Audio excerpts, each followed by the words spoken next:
e-bikes, e-trikes, tricycles. Ban sa NCR National Roads simula sa April 15 ayon sa MMDA. Naritong news scoop ni Jen Patrolya. Ipagbabawal na simula 15 ng Abril ang e-bikes, e-trikes at tricycle sa mga pangunahing kalsada sa National Capital Region.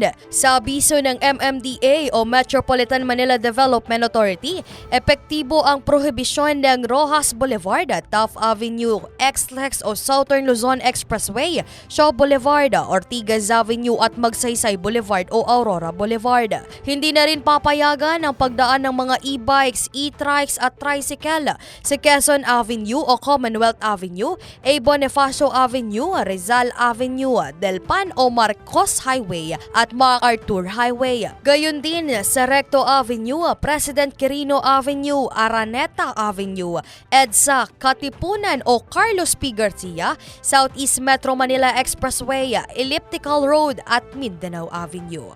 At yan ang aking news scoop. Ako si Jen Patrolya, nagbabalita ng tama, naglilingkod ng tama.